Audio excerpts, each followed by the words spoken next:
मौजूदा दौर के बड़े बड़े फितने क्या हैं और इन फितनों से बचने का रास्ता क्या है। इस्लाम का दुश्मन कभी नहीं चाहेगा कि आपकी पेशानी एक अल्लाह के आगे झुके। अल्लाह ने कुरान के दूसरे पारे में फरमाया, वला यज़ालून युकातिलूनकुम हत्ता यरुद्दूकुम अन दीनिकुम। ऐ नबी, ये कुफ्फार और मुशरिकीन तो यही चाहते हैं, इसीलिए तुमसे लड़ना चाहते हैं, तुमको इस्लाम से हटाना चाहते, तुमको दीन से हटाना चाहते, तुमको मुर्तद बनाना चाहते हैं। बज़ाहिर तुम मुसलमान रहो, सर पे टोपी भी लगा लो, नाम अब्दुल्ला रख लो, अब्दुर्रहमान रख लो, लेकिन तुम्हारी मेंटेलिटी काफिर की हो जाए, तुम्हारी सोच मुशरिक की हो जाए, तुम अल्लाह को न पहचानो, तुम रसूल को न पहचानो, तुम्हें तौहीद से कोई मतलब न रहे, ऐसा मुसलमान ये चाहते हैं। फितनों का दौर है मेरे भाई, और ये फितने कम नहीं होंगे, ये बढ़ते चले जाएंगे। फितना किसको कहते हैं? एक औरत जाती है अपने सोने का कंगन लेकर के सोनार के पास और सोनार से कहती है कि जरा इसको देख लो, ये इसका वजन क्या है और इसका कितना पैसा मुझे मिलेगा। सोनार ने तराजू पे रखा, कंगन का वजन निकला 5 ग्राम। फिर सोनार ने अपनी कसौटी पर परखा कि इस सोने के कंगन के अंदर ओरिजिनल सोना कितना है।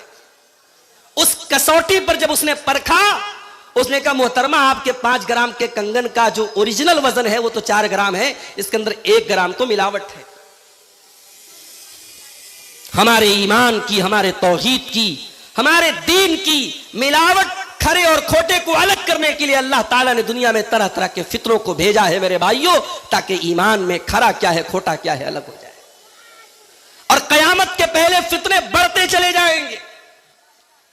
अल्लाह के प्यारे नबी सल्लल्लाहु अलैहि वसल्लम एक मर्तबा मदीना की एक पहाड़ी पर चढ़ते हैं, सहाबे किराम आपके साथ हैं, बारिश का मौसम है, बारिश हो रही है और बारिश के कतरे सहाबे किराम के घरों में दाखिल हो रहे हैं। आपने फरमाया, हल तरौना मा तरा, ऐ मेरे सहाबा, क्या वो मंजर तुम देख रहे हो जो मैं देख रहा हूं? इन्नी अरल फितना कमवाकिल कतरी खिलाल बुयूतिकुम, ऐ मेरे सहाबा, मैं देख रहा हूं कि फितने तुम्हारे घरों में इस तरीके से दाखिल हो जाएंगे जैसे बारिश के कतरे तुम्हारे घरों में दाखिल हो जाते हैं। बारिश होती है, आप खिड़की बंद कर ले, दरवाजे बंद कर ले, तब भी बौछार अंदर आ जाती है। अल्लाह के नबी ने क्या मिसाल दी है कि ऐ मेरे सहाबा, फितने इस कदर आएंगे कि जिस तरीके से बारिश की बूंदें और बारिश की बौछार तुम्हारे घरों में कमरे बंद करने के बावजूद और दरवाजे बंद करने के बावजूद और खिड़की बंद करने के बावजूद आ जाती है, फितनों की चिंगारी और फितनों की बौछार तुम्हारे घरों में पहुंच जाए। मेरे भाइयों, आज की मेरी तकरीर, वो शहरे मोहब्बत जहां मुस्तफा है, वहीं घर बनाने को दिल चाहता है। वो शहरे मोहब्बत जहां मुस्तफा है, वहीं घर बनाने को दिल चाहता है। वो सोने से कंकर, वो चांदी सी मिट्टी नजर में बसाने को दिल चाहता है।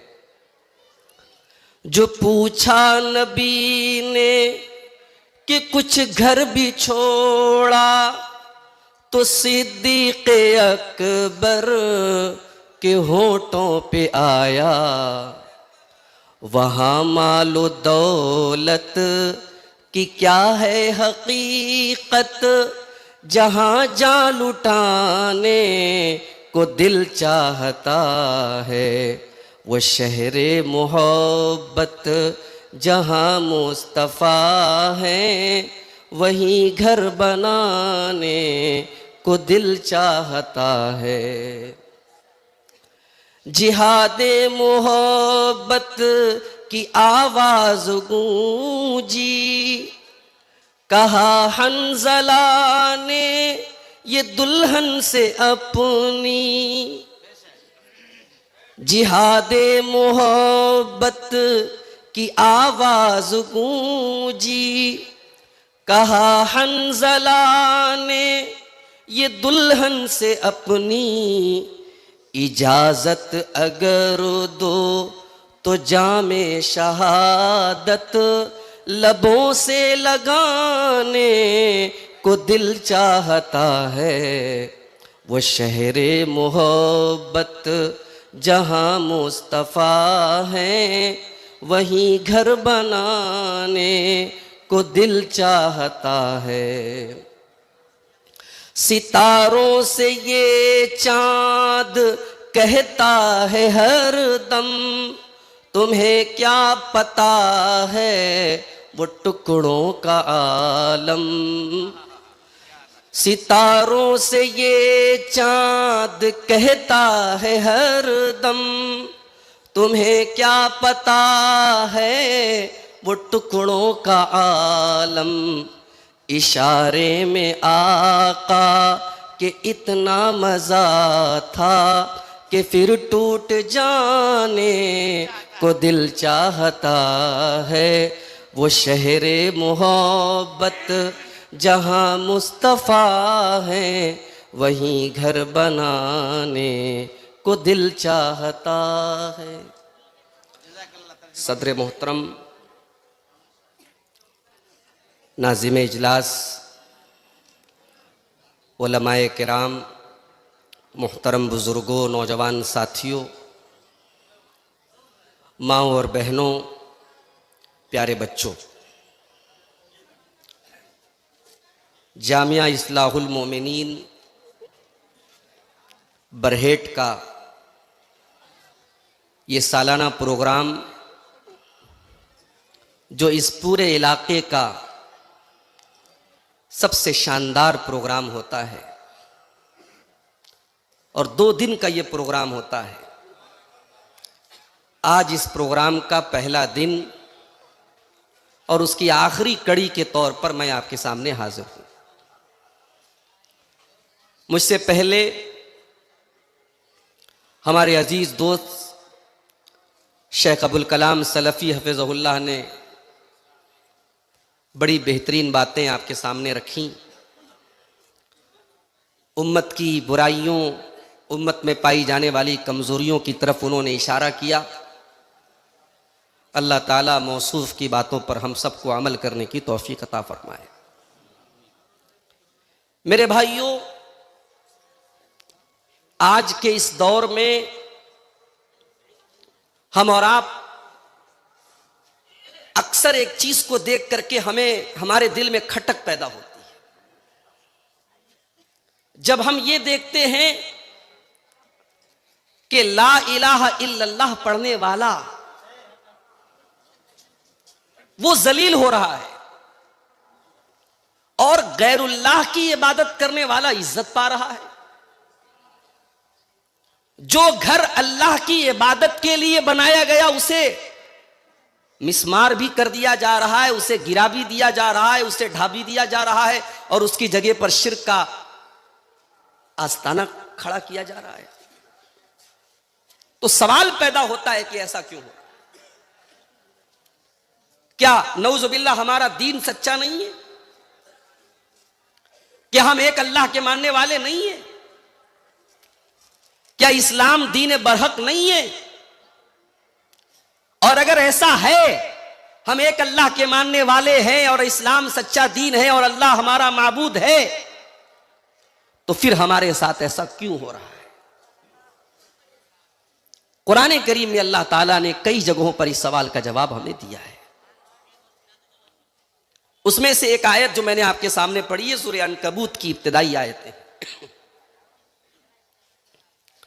इन आयतों में अल्लाह ताला ने हमारे इस सवाल का जवाब दिया है कि ईमान का रास्ता कोई फूलों की सेज नहीं है। तुम अगर यह समझते हो कि तुम ला इलाहा इल्लल्लाह पढ़ते रहोगे और दुनिया तुम्हें माला पहनाएगी, यह पॉसिबल नहीं है। तुम अगर यह समझते हो कि तुम अल्लाह की बारगाह में सर झुकाओगे और दुनिया तुम्हें सलाम करेगी, यह नहीं हो सकता। अलिफ लाम मीम अहसिबन नासु अन युत्रकू अन यक़ूलू आमन्ना वहुम ला युफ्तनून। अलिफ लाम मीम, क्या लोगों ने यह समझ रखा है कि उनको यूं ही छोड़ दिया जाएगा, उनको आजमाया नहीं जाएगा? उनको फितनों में नहीं डाला जाएगा, उनको आजमाइशों में नहीं डाला जाएगा, उनको आजमाइशों की भट्टी में तपाया नहीं जाएगा। क्या लोगों ने यह समझ रखा है? वलक़द फ़तन्नल्लज़ीना मिन क़ब्लिहिम, ऐ मुसलमानों कान खोल करके सुन लो, तुमसे पहले भी हमने बहुत सारी कौमों को आजमाया था। हमने उनके ऊपर तरह तरह की मुसीबतें डाली थी, तरह तरह की आजमाइशें डाली थी। फलयअलमन्नल्लाहुल्लज़ीना सदक़ू वलयअलमन्नल काज़िबीन, ये अल्लाह का दस्तूर है, ये अल्लाह का कानून है, ये अल्लाह की सुन्नत है। वो हर दौर में अपने ईमान वाले बंदों को आजमाएगा ताकि सच्चों को अलग कर दे, झूठों को अलग कर दे, मोमिन को अलग कर दे, मुनाफिक को अलग कर दे। ईमान के रास्ते में आजमाइश तो आएगी मेरे भाई। ईमान का रास्ता कोई इतना आसान रास्ता नहीं है।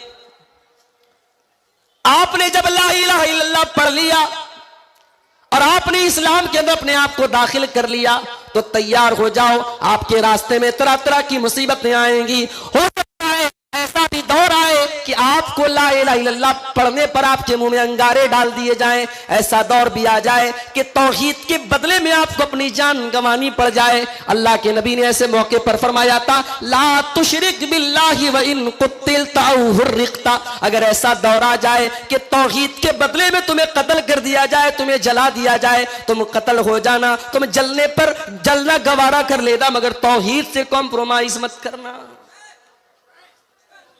आज क्या हो रहा है? लखनऊ से 300 मुसलमान, लखनऊ से 150 किलोमीटर दूर एक जगह पहुंचते हैं, मैं जगह का नाम नहीं लूंगा, रिकॉर्डिंग हो रही है। लखनऊ से 150 किलोमीटर दूर पहुंचते हैं 300 मुसलमान, जिसमें बुर्का पोश औरतें भी हैं।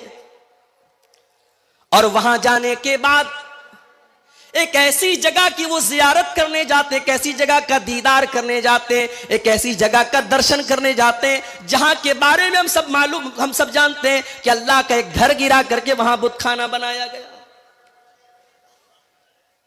और बड़े डंके की चोट पर कहते हैं, साहब हम तो मुसलमान हैं। मीडिया उन मुसलमानों को हाईलाइट भी करता है, मीडिया की नजर में वो बड़े अच्छे मुसलमान हैं। मीडिया कहता है कट्टर मुसलमानों, देखो तुम कैसे मुसलमान हो, देखो ये मुसलमान है, ये इस्लाम के मानने वाले हैं, और मौका आया तो फला के आगे भी सर झुकाने के लिए तैयार हो गए। तुम कैसे मुसलमान हो? तुम्हारे मुंह से तो अल्लाह के सिवा कोई लफ्ज नहीं निकलता। हाँ है दुनिया वालों, कान खोल करके सुन लो, हमने जब ला इलाहा इल्लल्लाह पढ़ दिया तो ला इलाहा इल्लल्लाह का मतलब यही होता है हमारा सर झुकेगा तो अल्लाह के आगे झुकेगा, हमारी पेशानी अगर झुकेगी तो अल्लाह के आगे झुकेगी। हम किसी का नारा अगर लगाएंगे, किसी की मोहब्बत का तराना अगर गाएंगे, किसी के आगे अगर हम हाथ फैलाएंगे तो वो जात सिर्फ और सिर्फ अल्लाह की जात है, और किसी और के दर में सर झुकाने वाला सब कुछ हो सकता है, मुसलमान नहीं हो सकता। और इस्लाम का दुश्मन यही चाहता है। माफ करना अगर आपको यह लगता है कि उसे आपकी दौलत से प्रॉब्लम है, नहीं नहीं, नो प्रॉब्लम। अभी मेरे पास मुंबई से एक औरत की कॉल आई, इसी बिहार की, बंगाल की रहने वाली वो खातून इस वक्त मुंबई में रहती हैं। कहने लगी, मौलवी साहब, शेख साहब, मेरे वालिद हाई कोर्ट के जज थे, रिटायर हुए हैं, बहुत ऊंची पोस्ट पर थे, आज मुंबई में 3 करोड़ का बंगला उन्होंने बनाया है। मौलवी साहब सब कुछ अच्छा है, मगर मेरे वालिद का दीन से कोई ताल्लुक नहीं है, उन्हें उलमा से नफरत है, उन्हें इस्लाम से नफरत है, वो नाम के मुसलमान है, उनके अंदर दीनदारी नाम की कोई चीज नहीं है। माफ करना मेरे भाइयों, अगर हमारी कौम में ऐसे जज तैयार हो रहे हैं, ऐसे वकील तैयार हो रहे हैं, ऐसे डॉक्टर तैयार हो रहे हैं जो नाम के मुसलमान हैं और उनके दिल में इस्लाम की कोई मोहब्बत नहीं है, उनके दिल में अल्लाह की कोई मोहब्बत नहीं है, उनके दिल में तौहीद नहीं है, हमें नहीं चाहिए ऐसे वकील, हमें नहीं चाहिए ऐसे जज, हमें नहीं चाहिए ऐसे डॉक्टर। हम ऐसे जाहिल, हम उनसे बेहतर उस जाहिल मुसलमान को समझते हैं जो ज्यादा पढ़ा लिखा तो नहीं है मगर अल्लाह की तौहीद को जानता है, अल्लाह को पहचानता है, उसे मालूम है कि सर किसके आगे झुकाना है, उसे मालूम है किसके आगे नहीं झुकाना है। और इसीलिए हम कहते हैं दुनिया आज इन मदरसों का मजाक उड़ा रही है, हुकूमत के निशाने पर मदरसे, अपनों के निशाने पर मदरसे, गैरों के निशाने पर मदरसे। मगर बरहेट वालों और झारखंड वालों और गोड्डा वालों और साहिबगंज वालों, कान खोल करके सुन लो, जब तक ये मदरसे मौजूद हैं, जब तक काल अल्लाह और काल रसूल की सदाएं इन मदरसों में बुलंद की जा रही हैं, जब तक आपके बच्चे यहाँ पे कुरान पढ़ रहे हैं, जब तक ये मौलवी हजरात यहाँ पे कुरान और हदीस पढ़ा रहे हैं, तब तक आपके बच्चे इंशाअल्लाह मुर्तद नहीं होंगे। यहाँ से पढ़ने वाला बच्चा दुनिया के किसी कोने में चला जाए, इंशाअल्लाह वो मुर्तद नहीं होगा, वो इस्लाम का दामन कभी हाथ से जाने नहीं देगा। हम गरीबों की पूंजी क्या है मेरे भाई? हम गरीबों के मकान बड़े छोटे छोटे हैं, झोपड़पट्टियों में रहने वाले और मामूली दुकान चलाने वाला और मजदूरी करने वाला मुसलमान भी अगर आज इस्लाम की मोहब्बत उसके सीने में मौजूद है, अल्लाह की तौहीद उसके सीने में मौजूद है, रब्बे काबा की कसम वो अरबपति से बेहतर है जिसने बड़े पैसे कमा लिए, जिसने बड़ी प्रॉपर्टी बना ली, बहुत बड़ा बिजनेस संभाल लिया, मगर गाय को देख करके हाथ जोड़ता है, गाय के पेशाब को लेके पी जाता है और शर्मगाह को देखकर उसकी इबादत करता है। उस गैर मुस्लिम से, उस मुशरिक से, उस काफिर से वो जाहिल मुसलमान बेहतर है। अपनी तौहीद पर नाज करो मेरे भाई। कभी देखो किसी को, अभी अखबार में न्यूज आई कि साहब फला माबूद जिनका अभी नया नया इबादत खाना तामीर हुआ है, हमारे प्रधानमंत्री जी ने जिसका इफ्तिताह किया है, साहब फला माबूद के दर्शन के लिए लोग जा रहे तो उनको बड़ा खलल हो रहा है, उनके आराम में रुकावट आ रही है, तो लिहाजा ये तय किया गया कि 15 घंटे जो है उनकी जियारत की जाए, बाकी टाइम उसकी जियारत को बंद कर दिया जाए ताकि उनको आराम मिले। ये यूट्यूबर लोग समझ रहे हैं मैं क्यों इशारों में बात कर रहा हूं, ये बड़े खतरनाक लोग हैं। ये अच्छी बात को किस तरीके से सही गलत रंग दे दिया जाए और गलत थंबनेल लगा दिया जाए, ये कोई यूट्यूबर से पूछे। तकरीर में जो बात नहीं आई है वो आपको थंबनेल पे मिलेगी, आदमी खोलेगा यार अब्दुल गफ्फार साहब ने क्या कहा, अंदर कुछ मौजूद नहीं है। अल्लाह के वास्ते मेरे यूट्यूबर भाइयों, बुरा ना मानना, मुझे शौक नहीं है आप पर किसी तरीके की पाबंदी लगाने का, मगर आप अपनी हरकतों को सुधार लो मेरे भाई। आपकी वजह से बड़ी परेशानियां खड़ी हो रही हैं उलमा के लिए। हालात ये है मेरे भाइयों, हिंदुस्तान का पढ़ा लिखा इंसान, इंटेलिजेंट इंसान जिसके पास बड़ी बड़ी डिग्रियां हैं, वो आज पत्थर के बुत के आगे जाके सर झुका रहा है। मेरे भाइयों, ऐसा मंजर देख करके अल्लाह का शुक्र अदा किया करो, अल्लाह ने हमें तौहीद पर बनाया है। और जब तौहीद के इस रास्ते पर आए हो तो कान खोल करके सुन लो, ये फूलों की सेज नहीं, ये कांटों का रास्ता है। इस्लाम का दुश्मन कभी नहीं चाहेगा कि आपकी पेशानी एक अल्लाह के आगे झुके। अल्लाह ने कुरान के दूसरे पारे में फरमाया, वला यज़ालून युकातिलूनकुम हत्ता यरुद्दूकुम अन दीनिकुम। ऐ नबी, ये कुफ्फार और मुशरिकीन तो यही चाहते हैं, इसीलिए तुमसे लड़ना चाहते हैं, तुमको इस्लाम से हटाना चाहते, तुमको दीन से हटाना चाहते, तुमको मुर्तद बनाना चाहते हैं। बज़ाहिर तुम मुसलमान रहो, सर पे टोपी भी लगा लो, नाम अब्दुल्ला रख लो, अब्दुर्रहमान रख लो, लेकिन तुम्हारी मेंटेलिटी काफिर की हो जाए, तुम्हारी सोच मुशरिक की हो जाए, तुम अल्लाह को न पहचानो, तुम रसूल को न पहचानो, तुम्हें तौहीद से कोई मतलब न रहे, ऐसा मुसलमान ये चाहते हैं। फितनों का दौर है मेरे भाई, और ये फितने कम नहीं होंगे, ये बढ़ते चले जाएंगे। फितना किसको कहते हैं?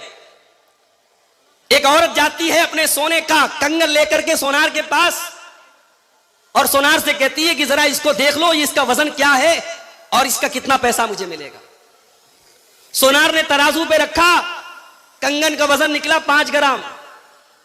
फिर सोनार ने अपनी कसौटी पर परखा कि इस सोने के कंगन के अंदर ओरिजिनल सोना कितना है।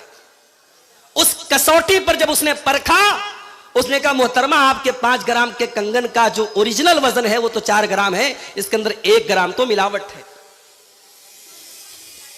हमारे ईमान की, हमारे तौहीद की, हमारे दीन की मिलावट, खरे और खोटे को अलग करने के लिए अल्लाह ताला ने दुनिया में तरह तरह के फितरों को भेजा है मेरे भाइयों, ताकि ईमान में खरा क्या है खोटा क्या है अलग हो जाए। और कयामत के पहले फितने बढ़ते चले जाएंगे। अल्लाह के प्यारे नबी सल्लल्लाहु अलैहि वसल्लम एक मर्तबा मदीना की एक पहाड़ी पर चढ़ते हैं, सहाबे किराम आपके साथ हैं, बारिश का मौसम है, बारिश हो रही है और बारिश के कतरे सहाबे किराम के घरों में दाखिल हो रहे हैं। आपने फरमाया हल तरौना मा तरा, ऐ मेरे सहाबा क्या वो मंजर तुम देख रहे हो जो मैं देख रहा हूं? इन्नी अरल फितना कमवाकिल कतरी खिलाल बुयूतिकुम, ऐ मेरे सहाबा मैं देख रहा हूं कि फितने तुम्हारे घरों में इस तरीके से दाखिल हो जाएंगे जैसे बारिश के कतरे तुम्हारे घरों में दाखिल हो जाते हैं। बारिश होती है, आप खिड़की बंद कर ले, दरवाजे बंद कर ले, तब भी बौछार अंदर आ जाती है। अल्लाह के नबी ने क्या मिसाल दी है कि ऐ मेरे सहाबा फितने इस कदर आएंगे कि जिस तरीके से बारिश की बूंदें और बारिश की बौछार तुम्हारे घरों में कमरे बंद करने के बावजूद और दरवाजे बंद करने के बावजूद और खिड़की बंद करने के बावजूद आ जाती है, फितनों की चिंगारी और फितनों की बौछार तुम्हारे घरों में पहुंच जाए। मेरे भाइयों, आज की मेरी तकरीर का उन्वान यही है, मौजूदा दौर के बड़े बड़े फितने क्या हैं और इन फितनों से बचने का रास्ता क्या है। बड़ा अहम टॉपिक है। मैं जानता हूं रात का आखिरी वक्त है, बड़ा मुश्किल वक्त होता है एक मुकर्रिर के लिए रात को 1 बजे 1:30 बजे तकरीर करना। उसे तकरीर सुनाने से ज्यादा इस बात की फिक्र होती है ये नींद का टाइम है, आराम का टाइम है, लोगों को मैं क्या सुनाऊं कि वो यहां पे ठहर जाएं, थम जाएं, रुक जाएं। मगर मैं आज आपके सामने बड़े अहम टॉपिक पर बात कर रहा हूं। इस दौर के बड़े बड़े फितने क्या है, गौर से सुनिएगा, इंशाअल्लाह कुछ बातें आप यहां से लेके जाएंगे। इस दौर का सबसे बड़ा फितना ईमान को खतरे में डालने वाली चीजों का फितना है। कभी गौर करना, बड़े बड़े कॉलेजों में आपका बेटा भागलपुर में पढ़ रहा है, आपकी बेटी कलकत्ता में पढ़ रही है, कुरान से दूर है, वो हदीस से दूर है, उलमा से दूर है, दीन के इल्म से दूर है, मदरसे से दूर है। आपका वो बेटा, आपकी वो बेटी, आपको लग रहा है साहब वो तो मेडिकल की तैयारी कर रहा है, वो तो इंजीनियरिंग की तैयारी कर रही है। आपके उस बेटे और बेटी के अंदर स्लो पॉइजन डाला जा रहा है इस्लाम से नफरत। आपकी बेटी कलकत्ता में 3 साल रहने के बाद जब घर आती है, उसे नकाब अच्छा नहीं लगता, उसे पर्दा अच्छा नहीं लगता, बाहर निकलने लगती है, माँ कहती है बेटा नकाब में निकल, कहती है माँ तू कैसी पुराने दौर की बात करती है, मैं पढ़ी लिखी लड़की हूं, मैं मेडिकल की तैयारी कर रही हूं, मैं इंजीनियरिंग की तैयारी कर रही हूं, मुझे पर्दा की क्या जरूरत है। लड़का भागलपुर में मेडिकल की तैयारी कर रहा है, मस्जिद से दूर है, उलमा से दूर है, दीन से दूर है, उसके गांव में जलसा हो रहा है, लोग कहते चल जलसे में चल, तकरीर सुन ले, कहता मुझे जलसे में जाने की कोई जरूरत नहीं, मुझे बहुत नॉलेज है। मेरे प्यारे भाइयों, एक बड़ी तादाद में हमारा नौजवान ऐसा तैयार हो रहा है जिसके दिल में न अल्लाह की मोहब्बत है, न रसूल की मोहब्बत है, न उलमा की मोहब्बत है। हाँ, वो मेडिकल का बहुत अच्छा स्टूडेंट है, वो इंजीनियरिंग का बहुत अच्छा स्टूडेंट है, वो बहुत पैसा कमा रहा है, वो दुनिया का बहुत बड़ा जानकार है, उसके पास अपनी डिग्री की बड़ी नॉलेज है, मगर दीन की उसके पास कोई नॉलेज नहीं है। और ऐसे ही लोगों के बारे में अल्लाह कुरान में कहता है यालमून ज़ाहिरम मिनल हयातिद दुनिया व हुम अनिल आखिरति हुम गाफिलून। ओ लोगों, तुम्हें दुनिया की तो बहुत नॉलेज है, बहुत जानकारी है, मगर दीन के मामले में तुम बिल्कुल लापता हो। इस आयत की तफसीर में इमाम सुफियान सौरी कहते हैं ओ लोगों, बाज लोग इतने अक्लमंद होते हैं, इतने जीनियस होते हैं, अगर वो सोने के सिक्के को अपने उंगली के नाखून पर रख ले तो अपने उंगली के नाखून पर रख करके वो सोने के सिक्के का वजन बता देंगे। वमा काना युसिनु अन युसल्ली रकातैन, लेकिन 2 रकात नमाज पढ़ने का उसको तरीका नहीं आता है। मैं दावे के साथ कहता हूं, मैं चैलेंज के साथ कहता हूं, आज कितने नौजवान लड़के आपको मिल जाएंगे, कितनी नौजवान लड़कियां आपको मिल जाएंगी, बड़ी पढ़ी लिखी है, बड़ी काबिल है, लेकिन 2 रकात नमाज का तरीका पूछ लो नहीं बता पाएंगे। ऐसी नॉलेज किस काम की मेरे भाई। माफ करना, किसी को अगर यह लगता है अब्दुल गफ्फार साहब हायर एजुकेशन के खिलाफ हैं, आला तालीम के खिलाफ हैं, मेडिकल की तालीम के खिलाफ हैं, इंजीनियरिंग की तालीम के खिलाफ हैं, वल्लाह आपने मेरी बात का मतलब नहीं समझा। मेरा तो खुद इरादा है, अल्लाह ने तौफीक दी, अपनी एक बेटी को इंशाअल्लाह डॉक्टर बनाऊंगा, अगर अल्लाह ने उसके मुकद्दर में लिखा होगा। मैं आला तालीम के खिलाफ नहीं, मगर मैं ये चाहता हूं कि मेरी कौम का बेटा कल जब डॉक्टर बनकर के आए तो एक मुसलमान डॉक्टर बनकर के आए। उसका मकसद सिर्फ मरीजों की जेब से पैसा निकालना ना हो, वो जब मरीज का इलाज करे तो मरीज को दवा देते वक्त कहे कि भाई देखो मैं डॉक्टर हूं, मैं तुम्हें दवा दे रहा हूं, मगर शिफा देने वाला अल्लाह है, उससे लौ लगाना, उससे दुआ करना और साथ में दवा खाना, तुम्हें आराम मिल जाएगा इंशाअल्लाह। मैं चाहता हूं मेरी कौम का बेटा आईपीएस ऑफिसर बने, पुलिस का ऑफिसर बने और जब नमाज का टाइम आए मस्जिद के बाहर पुलिस के ऑफिसर की जीप खड़ी हो और वो नमाज पढ़ रहा हो और दुनिया देखे कि हां ऐसे भी पुलिस ऑफिसर होते जो अल्लाह से डरने वाले होते।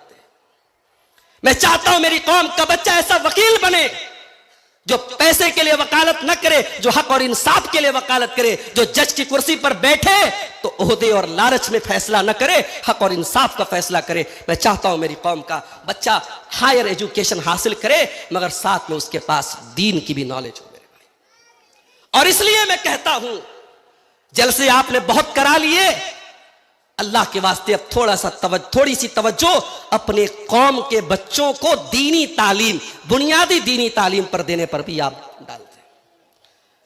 मदरसे तो भाई मदरसे तो गरीबों के हो गए। मदरसे में अमीर कहां अपने बच्चों को पढ़ाता है? जिसकी आमदनी महीने की 20,000 है वो मदरसे में बच्चों को भेजना नहीं चाहता। साहब मेरा बच्चा गरीब बच्चों के साथ नहीं बैठेगा, वो कहां भेजेगा? कॉन्वेंट में भेजेगा। अभी आपने वीडियो देखा, राजस्थान की धरती पर मुसलमान लड़कियां स्कूल में सूर्य नमस्कार कर रही हैं। इस्लाम वश्शम्स वल कमर तजरी लिमुस्तक़र्रिन लहा। इस्लाम का कॉन्सेप्ट यह है कि सूर्य को नमस्कार नहीं करना है। सूर्य अल्लाह की मखलूक है, सूरज अल्लाह के हुक्म से चलता है, हमेशा पूरब से निकलता है, पश्चिम में डूबता है। जिस दिन मेरा रब कहेगा ऐ सूरज आज तुझे पश्चिम से निकलना है, उसी दिन कयामत कायमा हो जाएगी। सूरज की मजाल नहीं है अल्लाह के हुक्म से सरता भी कर सके मेरे भाई। हम सूर्य को नमस्कार करें। आज हमारी कौम का बच्चा सूर्य को नमस्कार कर रहा है। हमारी कौम की बच्चियां जाकर के किसी गैरुल्लाह की देवी की परस्तिश कर रही हैं, उसके मुंह से ऐसे नारे निकलवाए जा रहे हैं, तुफ है हम पर, लानत है हम पर। हमारा बच्चा जाहिल मर जाए, बगैर पढ़े लिखे मर जाए, ये बेहतर है इस बात से कि वो शिर्क करके दुनिया से जाए। कॉन्वेंट में हमारा बच्चा पढ़ रहा है। 25 दिसंबर की तारीख आती है, क्रिसमस का त्योहार आता है, कॉन्वेंट में हमारे बच्चों को सिखाया जाता है सांता क्लॉज आता है, बच्चों को चॉकलेट देता है। बच्चे के दिमाग में फिट किया जा रहा है आज चॉकलेट मिल रही है। क्यों मिल रही है भाई? आज क्रिसमस है। ये क्रिसमस क्या है? आज गॉड को बेटा पैदा हुआ है। आपके बच्चे को सिखाया जा रहा है कि आज गॉड के बेटे का बर्थडे है। अल्लाह अकबर। हम जिस अल्लाह की इबादत करते हैं उसका कोई बेटा नहीं है। कुल हुवल्लाहु अहद अल्लाहु समद लम यलिद वलम यूलद वलम यकुल लहू कुफुवन अहद। वो अल्लाह एक है, वो अल्लाह बेनियाज है, उसका कोई बेटा नहीं, वो किसी का बेटा नहीं, कोई उसके बराबर नहीं। अपने बच्चों को दीन की तालीम दो मेरे भाइयों। अपनी मस्जिदों में अच्छी तनख्वाह पर उलमा को मकतब में पढ़ाने के लिए रखो। और आपका जो बच्चा कॉन्वेंट में जाता है, आपकी जो बच्ची स्कूल में जाती है, 1 घंटे के लिए सही, 1.5 घंटे के लिए सही, 2 घंटे के लिए सही, अपने बच्चों और बच्चियों का मकतब का इंतजाम करो। और अगर आपको नहीं समझ में आता है, चलो मेरे साथ हैदराबाद की सरजमीन पर, चलो मेरे साथ बेंगलोर की सरजमीन पर, चलो मेरे साथ मुंबई की सरजमीन पर। मैं दिखाता हूं आपको।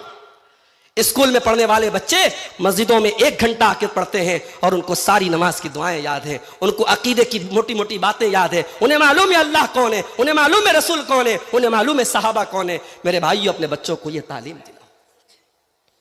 फितनों का दौर है ये। हालात इस लेवल पर पहुंच गए।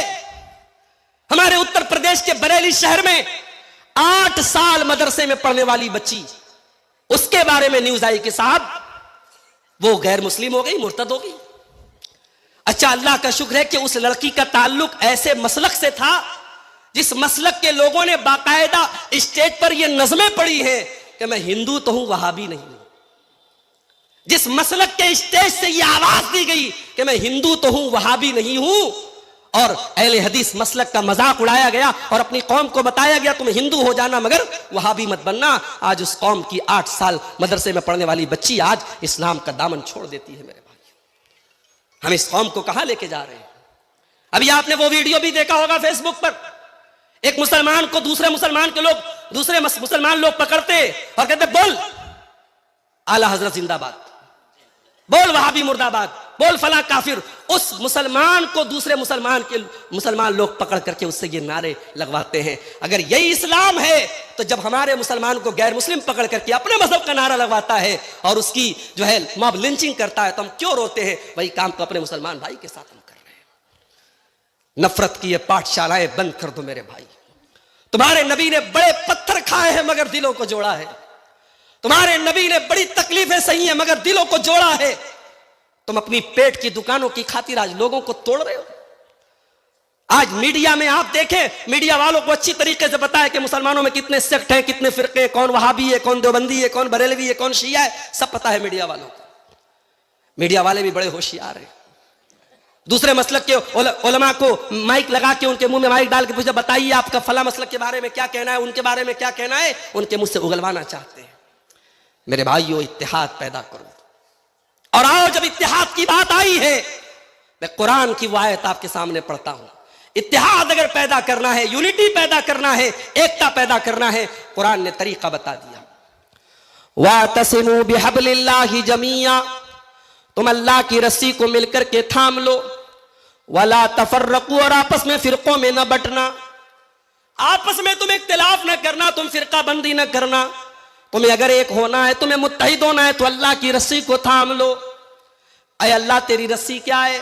अब अल्लाह के नबी से पूछते हैं, अय अल्लाह के नबी अल्लाह की रस्सी क्या है? आपने फरमाया इन्नी क़द तरक्तु फ़ीकुम शैअैन लन तज़िल्लू बअदहुमा, मैं दो चीजें तुम्हारे बीच में छोड़ के जा रहा हूं, जब तक तुम उनको थामे रहोगे कभी गुमराह नहीं हो सकते। एक अल्लाह की किताब और एक उसके नबी की सुन्नत है। अभी आज मैं जुमा मैंने तेतरिया में पढ़ाया, रास्ते में मडरों में रुका। एक साहब पूछने लगे, मौलवी साहब शबे बारात का रोजा रखना कैसा है? अहले हदीस पूछ रहा है कि शबे बारात का रोजा रखना कैसा है। नोट कर लो मेरी बात, शबे बारात नाम की कोई चीज ही नहीं है इस्लाम में। 15 शाबान की रात की फजीलत में, उस दिन रोजा रखने की फजीलत में कोई सही हदीस नहीं आई है। हां, शाबान का महीना, इस महीने के बारे में अल्लाह के नबी की सही हदीस है कि साल भर के जो आमाल होते हैं बंदों के, वो अल्लाह के सामने इसी महीने में पेश किए जाते हैं। इसलिए अल्लाह के नबी रमजान के बाद अगर सबसे ज्यादा किसी महीने में रोजा रखते थे तो शाबान में रखते थे।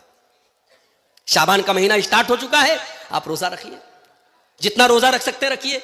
हां, अगर आप 1 तारीख से लेकर 15 तारीख तक आपने रोजा नहीं रखा है तो 15 के बाद मत रखिए, क्योंकि 15 के बाद आप रखेंगे तो रमजान के रोजे पर असर पड़ेगा। हां, अगर आप शुरू से रखते चले आए तो पूरे शाबान में आप रख सकते हैं, कोई हर्ज की बात नहीं। लेकिन खास तौर से 15 शाबान का रोजा रखना यह सही नहीं है। इख्तिलाफ अगर हो रहा है उसको आप कुरान और हदीस से दूर कीजिए।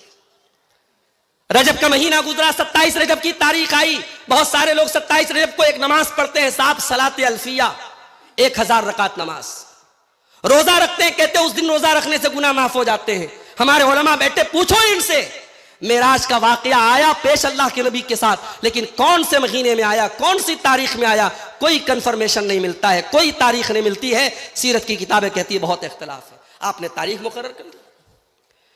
मेरे प्यारे साथियों, आज ये इख्तिलाफ भी उम्मत के लिए बहुत बड़ा फितना बन चुका है।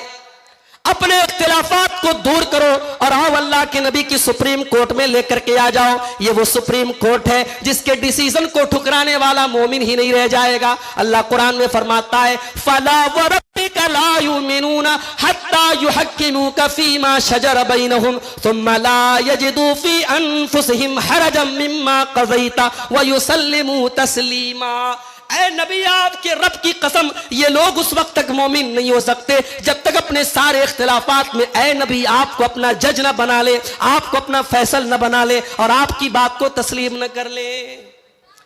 मुसलमान की शान तो यही होनी चाहिए। मुसलमान ये पूछता है कि साहब रफुल यदैन अल्लाह के नबी अपनी जिंदगी की आखिरी सांस तक करते थे कि नहीं करते थे, मुझे दलील ला के दो। मुसलमान ये सवाल नहीं करता है। मुसलमान बस एक सवाल करता है, नबी रफुल यदैन करते थे कि नहीं करते थे? करते थे, हदीस से साबित है, बस बात खलास, मैं भी करूंगा। मुसलमान के सामने जब हदीस पढ़ी जाए, नबी ने ऐसी नमाज पढ़ी, नबी ने ऐसा किया, मुसलमान का सर झुक जाना चाहिए मेरे प्यारे साथियों। उसके बाद फिर बहस नहीं करना चाहिए। यही मुसलमान की शान है और इसी तरीके पर अमल करके हम इख्तिलाफात को खत्म कर सकते हैं। इस दौर का बहुत बड़ा फितना शहवतों का फितना बन चुका है। मौलाना मेराज सलफी की तकरीर आपने सुनी। आज औरतों का क्या हाल है, घर से बगैर पर्दे के जवान लड़की निकल रही है। बड़ी अजीब बात है, 60 साल वाली 70 साल वाली नकाब में निकल रही है और 20 साल वाली बगैर पर्दे के निकल रही है।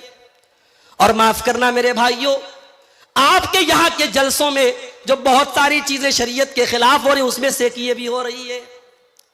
जलसा क्या है? साफ त्योहार है। पूरे गांव की लड़कियां मेकअप करके सज सवर करके जलसे में आ रही हैं, और जितनी औरतें जलसे में उससे कहीं ज्यादा रास्ते में हैं। और रास्ते में जवान लड़कियां भी जा रही हैं, जवान लड़के भी जा रहे हैं। और जवान लड़के कभी बाइक के जरिए, कभी साइकिल के जरिए, कभी अपनी आवाजों के जरिए उनको अपने हुनर दिखा रहे हैं। माफ करना मेरे भाइयों, ये बेहयाई है, और इस्लाम बेहयाई का दीन नहीं है।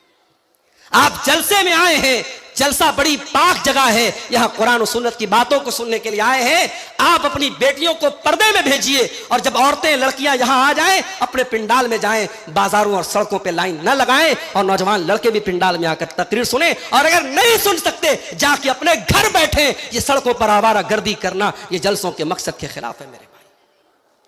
शहवतों का फितना है, बेहयाई का फितना है।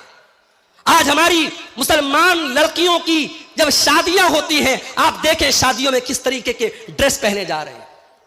साड़ी, लहंगा, और ऐसे सूट और ऐसे फ्रॉक जिसमें पूरी आस्तीन नजर आ रही है, पूरा पूरा पेट नजर आ रहा है, पूरी पीठ नजर आ रही है। और ऐसा कपड़ा भागलपुर की मार्केट से, कलकत्ता की मार्केट से, महगामा की मार्केट से, पाकुड़ की मार्केट से भाई अपनी बहन को लाके दे रहा है, शौहर अपनी बीवी को लाके दे रहा है। ऐ मेरे भाई, तू कैसा भाई है? तू अपनी बहन को ऐसा बेगैरती का लिबास पहना रहा है। तू कैसा शौहर है? तू अपनी बीवी को ऐसा लिबास पहना रहा है। अकबर इलाहाबादी ने बड़ी सच्ची बात कही थी कि बेपर्दा नजर आई कल जो चंद बीवियां, बेपर्दा नजर आई कल जो चंद बीवियां। अकबर जमीन में गैरत कौमी से गड़ गया। पूछा जो उनसे आपका पर्दा वो क्या हुआ? कहने लगी कि अक्ल पे मर्दों के पड़ गया। मेरे भाइयों, किसी कौम की औरतें जब तक उस वक्त तक बेहया नहीं होती है जब तक उस कौम के मर्द बेगैरत न हो जाए। जब मर्द बेगैरत हो जाएगा तो औरतें ऑटोमेटिक बेहया हो जाएगी। अपनी गैरत की हिफाजत करो मेरे भाई।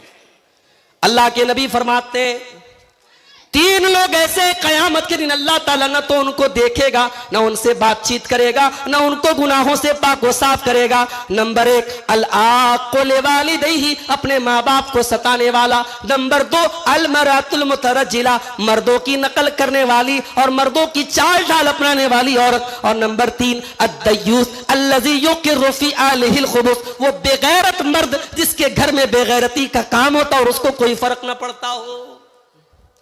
शादी हो रही है, औरतों में खाना चल रहा है, खानदान के जवान लड़के लड़कियों में औरतों में खाना चला रहे। क्यों भाई?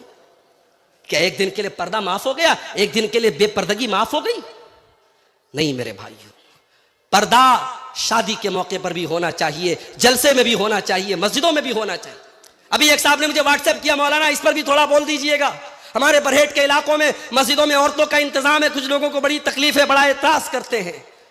जो मस्जिद में औरतों के जाने पर एतराज करता है वो अपने ईमान की खैर मनाए, इसलिए कि मस्जिद में जाने की इजाजत औरतों को मैंने और आपने नहीं दी, हमारे मौलाना, हमारे नाज़िम इजलास साहब ने नहीं दी है, हमारे उलमा इकराम ने नहीं दी है। मस्जिद में औरतों को जाने की इजाजत हमारे नबी ने दी है। अल्लाह के प्यारे नबी ने फरमाया, ला तमनऊ इमा अल्लाहि अनिल मसाजिद, अल्लाह की बंदियों को मस्जिद जाने से मत रोको।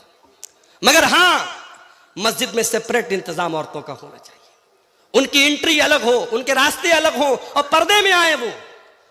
और खास तौर से मैं अभी आज मैंने तेतरिया में जुमा पढ़ाया, वहां भी मैंने ये बात कही कि हमारे इस अंसारी बिरादरी के की जो मस्जिदें हैं पूरे इस प्रखंड में, पूरे इस इलाके में, साहिबगंज से लेकर गुड्डा तक, मैं एक चीज देखता हूं, जुमा की नमाज में औरतों का इंतजाम नहीं है। बड़ी मस्जिद है माशाअल्लाह, 2 मंजिला मस्जिद है, औरतों का इंतजाम क्यों नहीं है मेरे भाई? अगर आप ये समझते हैं कि बरहेट के जलसे में औरतों का इंतजाम हमने करा लिया और औरतों ने दीन सीख लिया, हमने नीमा में और हमने लालमटिया में और हमने फला फला इलाकों में जलसे कर लिए और औरतों का इंतजाम कर दिया और वहां औरतें आ गई और दीन सीख लिया, गलत सोच है आपकी। एक रात के जलसे से औरतें दीन नहीं सीखेंगी। हर मस्जिद में जहां जुमा की नमाज होती है आप औरतों का इंतजाम रखिए, सेपरेट इंतजाम, अलग इंतजाम, और वहां अपने घर की औरतों को जुमा में लेके जाइए। और मैं दावे के साथ कहता हूं, साल के 52 जुमा के खुतबे अगर आपके घर की माओ बहनों ने और बेटियों ने उसमें शिरकत की और 52 आधा घंटे के जुमा के खुतबे उन्होंने सुने, दीन की बहुत सारी नॉलेज लेकर के वो घर जाएंगी और इंशाअल्लाह बहुत सारी बुराइयों से वो बचने लगेंगी। मेरे आज आपको हैरत होगी कितनी औरतों को नमाज का सही तरीका नहीं आता, वजू का तरीका नहीं मालूम, गुस्ल का तरीका नहीं मालूम, हैज और निफास के जरूरी मसाइल नहीं मालूम। जो मदरसे में पढ़ी लड़की है, आलिमा है, उसकी बात मैं नहीं कर रहा हूं, आम औरतों की बात कर रहा हूं। अपनी औरतों को दीन सिखाओ मेरे भाई। नबी अकरम के दौर में अंसार की औरतें आती थीं और बड़े प्राइवेट मसाइल भी अल्लाह के नबी से पूछ लेती थीं। अम्मा आयशा ने एक मर्तबा बड़ी हैरत का इजहार करते हुए फरमाया, नेमन निसाउ निसाउल अंसार, अंसार की औरतें तो बड़ी बेहतरीन औरतें हैं। ला यमनउहुन्नल हयाउ अन यतफक्कहन फिद्दीन, वो दीन सीखने के मामले में शर्माती नहीं है। अपनी औरतों को दीन सिखाओ मेरे भाई। ऐसा दीनदार बनाओ अपनी बेटियों को कि तुमको मसला पूछना पड़े तो अपनी बेटी से पूछो। हजरत अबू बकर सिद्दीक को देखो, आखिरी टाइम है, इंतकाल का टाइम है, उनकी बेटी हजरत आयशा उनसे मिलने के लिए आती है। बाप का आखिरी टाइम है और अबू बकर सिद्दीक अपनी बेटी से सवाल करते हैं, ऐ मेरी बच्ची, अल्लाह के नबी के कफन में कितने कपड़े थे? अबू बकर सिद्दीक कौन है? नबी के यार गार हैं, नबी के सबसे खास सहाबी है, मगर कफन कितना था अल्लाह के नबी का? ये तो जाहिर है कि अल्लाह के नबी के घर वाले ज्यादा बेहतर बता पाएंगे। पूछा, बेटी अल्लाह के नबी के कफन में कितने कपड़े थे? हजरत आयशा ने कहा, अब्बा जान, अल्लाह के नबी के कफन में 3 कपड़े थे, 3 सूती चादरें थी, प्लेन चादरें थी। कहा है मेरी बेटी, जब तुम मुझे कफनाना, एक मेरा कपड़ा है जो बीमारी के दिनों में मैं पहना करता था, उस कपड़े में मुझे कफनाना और 2 कपड़े और ले लेना। अम्मा आयशा ने फरमाया, अब्बा जान, हम इतने गए गुजरे तो नहीं है, आपको पुराने कपड़े में हम नहीं कफनाएंगे, आपके लिए नए कपड़े का इंतजाम करेंगे, नई कफन की चादरें लाएंगे। अबू बकर सिद्दीक कहते हैं, ऐ मेरी प्यारी बेटी, इन्नमा हुवा लिल मुहला इन्नल हय्या अहक्कु बिल जदीद, ऐ मेरी बेटी, जो भी कपड़ा तो मुझे पहनाएगी उसे तो मिट्टी में मिल जाना है, उसे तो गल जाना है, उसे तो खत्म हो जाना है। ऐ मेरी बेटी, नया कपड़ा किसी जिंदा इंसान को पहना देना, मुर्दे को नया कपड़ा पहनाने की जरूरत नहीं है। ये सहाबा थे मेरे भाई।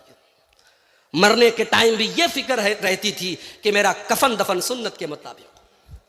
आज कितने मुसलमान हैं, मरने के बाद उनके घर में तीजा हो रहा है, 10वां हो रहा है, बरसी हो रही है, 40वां हो रहा है, कुरान खानी हो रही है, कितने काम बिदत के हो रहे हैं, शरीयत के खिलाफ हो रहे हैं। खबरदार, अगर आपको यह लगता है आपके मरने के बाद आपके घर में कोई बिदत होगी, आप वसीयत करके जाइए, अपने घर वालों से कह के जाइए, अपने बेटों से कह के जाइए, मेरे जनाजे की नमाज सुन्नत के मुताबिक पढ़ाई जाए, मुझे दफनाया जाए सुन्नत के मुताबिक, मुझे कफनाया जाए सुन्नत के मुताबिक, आप वसीयत करके जाइए मेरे भाई। तो आज फितनों का दौर है मेरे भाई, और फितने ऐसे फितने पैदा हो रहे हैं। अल्लाह के नबी फरमाते, बादिरू बिला माली फितनन, ऐसा दौर आने वाला है, फितनों का ऐसा दौर आने वाला है, युस्बिहुर रजुल मुमिनन व युमसी काफिरा, सुबह को एक इंसान मोमिन होगा और शाम होते होते काफिर हो जाएगा, शाम को मोमिन होगा और सुबह होते होते काफिर हो जाएगा। उस वक्त के आने के पहले तुम नेकी के कामों में जल्दी कर लो, जल्दी कर लो मेरे भाई। अब इंतजार में मत रहो कि मौलाना मुर्तजा साहब तकरीर करेंगे नमाज पर तब हम नमाज की पाबंदी करेंगे, अब्दुल गफ्फार साहब जब नमाज पर बोलेंगे तब हम नमाज की पाबंदी करेंगे। अब इंतजार मत करो मेरे भाई, कब किसकी मौत का कौन सा बहाना आ जाए, कब किसकी मौत का परवाना आ जाए, कौन सी बीमारी कब किसको आ जाए, हम नहीं बता सकते। आज तो वो दौर हो गया मेरे भाई। मेरे उस्ताद मोहतरम बनारस के जामिया सल्फिया के हमारे उस्ताद मौलाना उबैदुल्लाह तैयब साहब, 20 फरवरी को मैसेज आया कि मौलाना की तबीयत बहुत खराब है, दुआ करें। 21 को मैसेज आया बहुत हालत सीरियस है, दुआ करें। 22 को मैसेज आया इंतकाल हो गया। मेरे भाइयों, आज बीमारी की खबर आती है, सुबह को शाम को इंतकाल की खबर आ जाती है। इंतजार मत करो, अगर अल्लाह ने दौलत दी है और आप सेहतमंद हैं, इंतजार मत करो 60 साल के हो जाएंगे तब हज कर लेना। जाओ जल्दी से हज का फॉर्म भरो, हज कर लो, उम्रा का फॉर्मेलिटी पूरी करो और उम्रा कर लो। नमाज नहीं पढ़ते हो तो नमाज पढ़ो। और माफ करना, अगर अल्लाह ने आपको बिजनेसमैन बनाया है, दौलत वाला बनाया है, 4 पैसे सुकून से आ रहे हैं और आपकी जिंदगी में नमाज का टाइम नहीं है, तो कभी गौर करना मेरी बात पर। ये जो तुम पैसा कमा रहे हो नमाजों को छोड़ के, कहीं ये माल, ये दौलत तुम्हारे लिए फितना न बन जाए। ये फितना बन जाएगा, ये माल तुम्हारे लिए अजाब बन जाएगा मेरे भाई। और जब माल अजाब बन जाएगा तो अल्लाह के प्यारे नबी फरमाते हैं इंसान इतना लालची हो जाता है माल कमाने के चक्कर में, लौ कान इब्ने आदम वादियान मिन ज़हबिन लब्तगा सालिसन, अगर आदम के बेटे के पास सोने के 2 पहाड़ भी आ जाएं तब भी वो तीसरे की तमन्ना करेगा मेरे भाई। माल आज फितना बन चुका है। आज हमारा नौजवान लॉटरी के जरिए अमीर बनना चाहता है, जुआ के जरिए रातों रात अमीर बनना चाहता है। हमारा नौजवान सट्टाबाजी में हिस्सा ले रहा है। ऑनलाइन बहुत सारे फालतू किस्म के जुआ वाले ऐप आ रहे, उन ऐप्स के जरिए पैसा कमा रहा है। अल्लाह के वास्ते हलाल तरीके से पैसा कमाओ, ये हराम तरीके छोड़ दो। अगर इनके जरिए तुम लखपति बन भी गए, करोड़पति बन भी गए, वो दौलत काम आने वाली नहीं है। एक दिन वो दौलत तुम्हारे लिए बर्बादी का सबब बनेगी मेरे भाई। हलाल तरीके से पैसा कमाओ।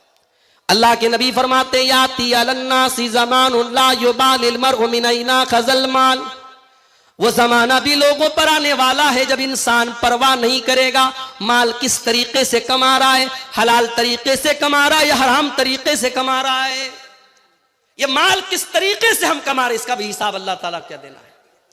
अल्लाह के प्यारे नबी सल्लल्लाहु अलैहि वसल्लम फरमाते हैं ला तज़ूलु कदमा इब्ने आदम मिन इंदि रब्बिही यौमल क़ियामा, इंसान क़यामत के दिन हिल नहीं सकता जब तक 5 सवालों का जवाब न दे दे। उन 5 सवालों में ये सवाल भी किया जाएगा व अन मालिही मिन ऐन इक्तसबहु व फ़ीमा अनफ़क़हु, माल तूने कहां से कमाया और कहां खर्च किया। माल कमाओ मेरे भाई। और मैं कभी कभी कहता हूं, अभी गुजरात के अहमदाबाद में मेरा प्रोग्राम था और मेरा मौजू था इस्लामी तिजारत के आदाब और उसके अहकाम। वहां मैंने ये बात कही थी, गुजरात बड़े कारोबारियों का मरकज है, मैंने वहां ये बात कही थी। मैंने कहा था हमारी कौम को कारोबारियों की भी जरूरत है। जब कारोबारियों की बात आती है हम कहते साहब मारवाड़ी बड़े कारोबारी होते हैं, गुजराती बड़े कारोबारी होते हैं, सिंधी बड़े कारोबारी होते हैं। मैंने कहा हम अपनी कौम के बारे में ये सुनना चाहते हैं कि लोग कहें मुसलमान बहुत बड़ा कारोबारी होता है, हमारी कौम बहुत अच्छा बिजनेस करती है, हमें कारोबारियों की भी जरूरत है। ये मदरसे कैसे चलेंगे, ये यतीम खाने कैसे चलेंगे, ये बनात के इदारे कैसे चलेंगे, ये तमाम इदारे और तमाम मस्जिदें कैसे चलेंगी, ये इमामों की तनख्वाहें कैसे दी जाएंगी। हमारी कौम को करोड़पतियों की भी जरूरत है मेरे भाई। मगर जितने भी करोड़पति बन जाओ, कुरान की एक आयत याद रखो मेरे भाई।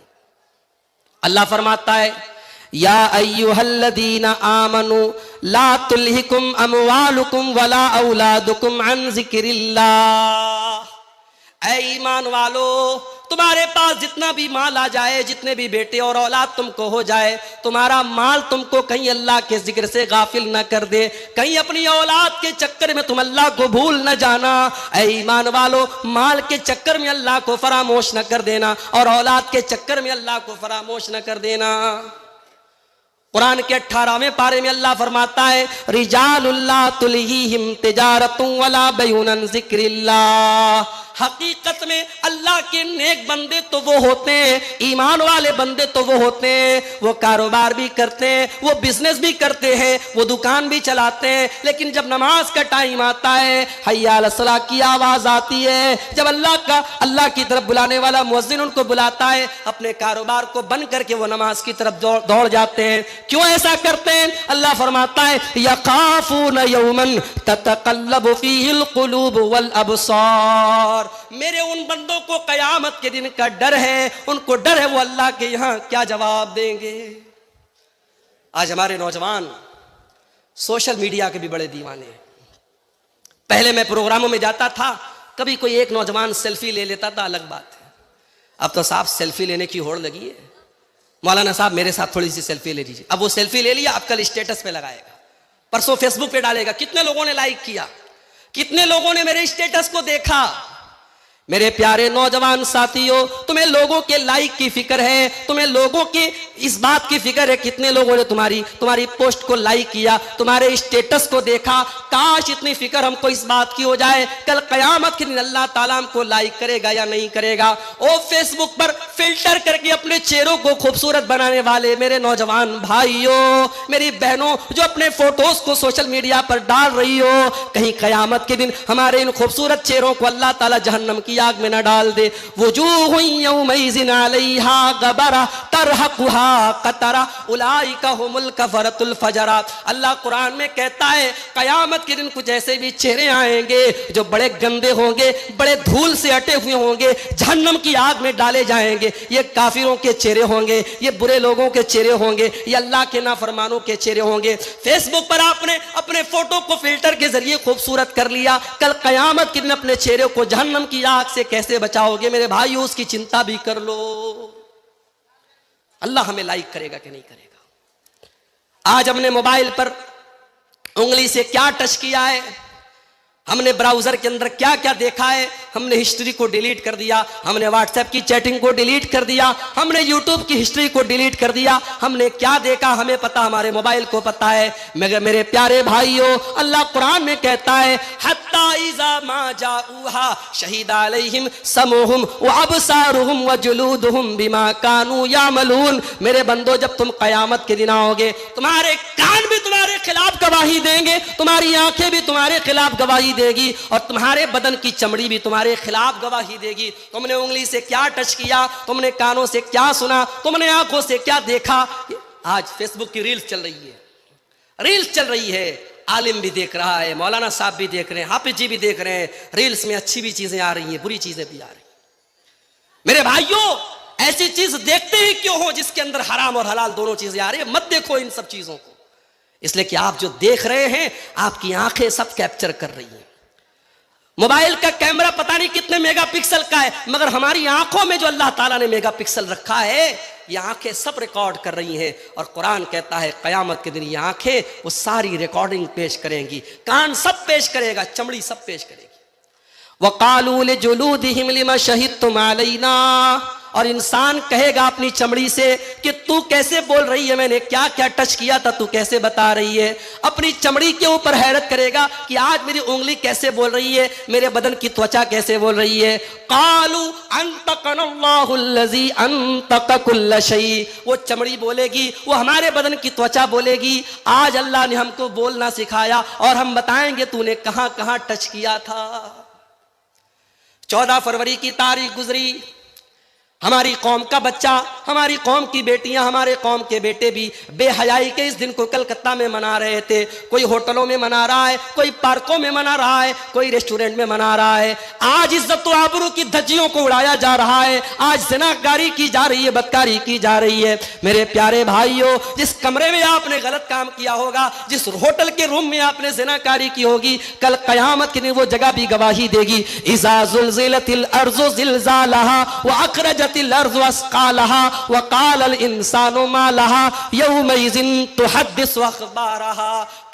के दिन ये जमीन बोलेगी, ये बरहेट के मदरसे का ये ग्राउंड बोलेगा, अल्लाह यहाँ हजारों लोगों ने बैठ करके तेरे दीन की बातों को सुना था। ये धरती बोलेगी, क्या 2 दिन तक प्रोग्राम होता रहा, अय अल्लाह तेरा कुरान पढ़ा जाता रहा, तेरे नबी की हदीसें पढ़ी जाती रही, और जहां हमने गुनाह किया होगा, जहां हमने पाप किया होगा, वो धरती भी कयामत के दिन बोलेगी। मेरे भाइयों, उस दिन हम अल्लाह को क्या जवाब देंगे, इसकी भी हम फिक्र कर लें। इसलिए नमाज की पाबंदी करो मेरे भाई, कारोबार खूब करो, खूब पैसा कमाओ, मगर नमाज के टाइम नमाज पढ़ो, नमाज के मामले में लापरवाही मत करो। और अगर आपको यह लगता है 5 टाइम की नमाज में आधा घंटा आपने नमाज में लगा दिया, 2.5 घंटा आपने अल्लाह की बारगाह में लगा दिया, अगर आपको ऐसा लगता है कि इससे आपके कारोबार में घाटा हो जाएगा, आपके कस्टमर कुछ कम आएंगे, आपका माल कुछ कम बिकेगा, अल्लाह कुरान में इसका भी जवाब देता है। इन्नल्लज़ीना यतलूना किताबल्लाहि व अक़ामुस्सलाता व अनफ़क़ू मिम्मा रज़क़नाहुम सिर्रन व अलानियतन यरजूना तिजारतन लन तबूर। ऐ मेरे बंदो, जो कुरान की तिलावत करता है, जो नमाज कायम करता है, जो हमारी रोजी को अल्लाह के रास्ते में खुल करके और छुप करके खर्च करता है, यरजूना तिजारतन लन तबूर, वो ऐसी तिजारत कर रहा है, वो ऐसा व्यापार कर रहा है, वो ऐसा बिजनेस कर रहा है जिसमें घाटा होने वाला नहीं है। इस कारोबार में कभी घाटा होने वाला नहीं है। आप नमाज की पाबंदी कीजिए मेरे भाइयों, और आगे बढ़िए। इस दौर का बहुत बड़ा फितना यह भी है, जो काम उलमा से लेना चाहिए वो हम जाहिलों से ले रहे हैं, या जाहिल न कहूं, जाहिल भारी लफ्ज हो जाएगा, हम गैर उलमा से उलमा का काम ले रहे हैं।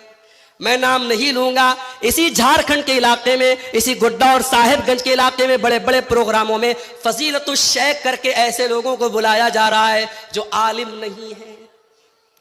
बड़े बड़े बोल्ड लेटर्स में उनका नाम पोस्टर पे आता है, जबकि पूरा हिंदुस्तान जानता है वो आलिम नहीं है, वो कुरान की आयतें ढंग से नहीं पढ़ता है, वो मसले मसाइल गलत बयान करता है। लेकिन हमारे झारखंड की सरजमीन माशाअल्लाह, हमारा ये इलाका, ये बड़ा सखी इलाका है। आ जाओ भाई, तुम यूट्यूब पर तुम्हारे बड़े फॉलोअर हैं, आ जाओ, हम तुम्हें ऊंचा मकाम देने को तैयार हैं। माफ करना मेरे भाइयों, अल्लाह आपसे ये भी पूछेगा कि आपके उलमा मर गए थे, आपने गैर उलमा को उलमा का मकाम क्यों दिया। और आप इतिहास उठा के देखो, आज हिंदुस्तान में बहुत सारे मसाइल की जड़ ये है कि आज उलमा का काम गैर आलिम कर रहे हैं, जिन्होंने जिंदगी में कभी ढंग से कुरान और हदीस का मुताला नहीं किया, वो फतवे दे रहे हैं। मैं कहता हूं आपके इसी सरजमीन के मुफ्ती अब्दुल अजीज हक्कानी साहब थे, अल्लाह गरीब के रहमत करे, इतने बड़े मुफ्ती थे, मगर ऐसा कभी नहीं हुआ होगा। आप गए होंगे, आपने कोई फतवा पूछा होगा, मुफ्ती साहब ने फट से कह दिया हलाल है हराम नहीं। तहकीक करने के बाद, मुताला करने के बाद एक आलिम जो होता है वो जवाब देता है। इमाम मालिक रहमतुल्लाह अलैह इतने बड़े इमाम थे अपने दौर के, उनसे 40 मसले पूछे गए, 39 मसलों के जवाब में उन्होंने कहा ला अदरी, आई डोंट नो, मैं नहीं जानता। 39 मसलों में उन्होंने कहा मैं नहीं जानता, 40वें मसले के बारे में जवाब दिया। इतना बड़ा इमाम 39 बार कहता ला अदरी, मैं नहीं जानता, उसके इल्म पर कोई फर्क नहीं पड़ा। यहां सूटेड बूटेड होकर के एक आदमी स्टेज पर आता है और कहता आस्क मी, मुझसे सवाल करो, मैं तुम्हारे सवाल का जवाब दूंगा। और जो भी सवाल किया जाता है हर सवाल का वो जवाब देता है। मेरे प्यारे भाइयों, कयामत की एक निशानी ये भी अल्लाह के नबी ने बताई है कि उलमा को छोड़ करके लोग जाहिलों को अपना मुफ्ती बना लेंगे। अल्लाह के प्यारे नबी फरमाते हैं, सही बुखारी की 100 नंबर की रिवायत है, इन्नल्लाह ला यक़बिज़ुल इल्म इंतिज़ाअन यंतज़िउहु मिनल इबाद। अल्लाह ताला दुनिया से इल्म को अचानक नहीं उठाएगा, वलाकिन यक़बिज़ुल इल्म बिक़ब्ज़िल उलमा, बल्कि अल्लाह ताला दुनिया से उलमा को उठा लेगा।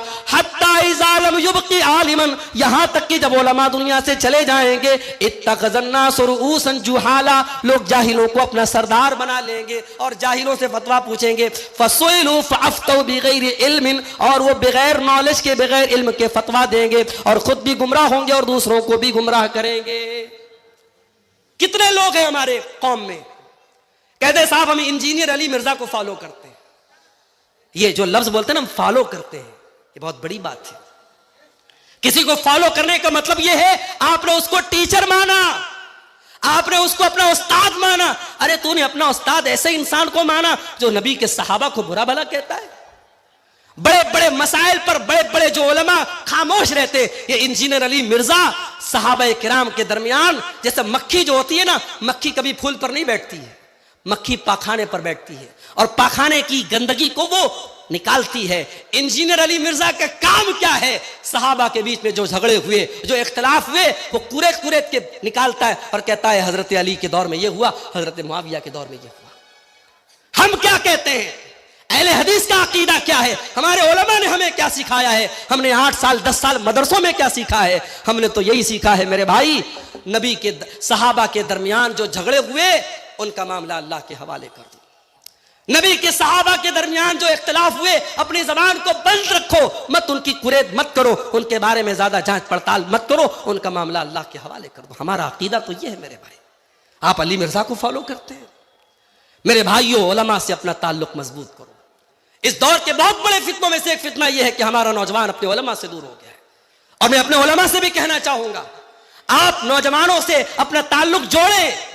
आप मस्जिद के इमाम हैं, आप मदरसे के टीचर हैं, गांव के नौजवान अगर गलत रास्ते पे जा रहे, आप नौजवानों से अपना ताल्लुक बढ़ाएं, मेल मोहब्बत उनसे बढ़ाएं, उनसे दोस्ती करें, उनकी मुसीबतों में काम आए, उनके दुख को अपना दुख समझें, उनके दर्द को अपना दर्द समझें। जो मेरे नबी का तरीका था, जो सहाबा का तरीका था, मेरे भाइयों, हमें अपने उलमा से अपने ताल्लुक को मजबूत करना होगा। अब आइए, फितनों के इस दौर में हमारी ड्यूटी क्या है?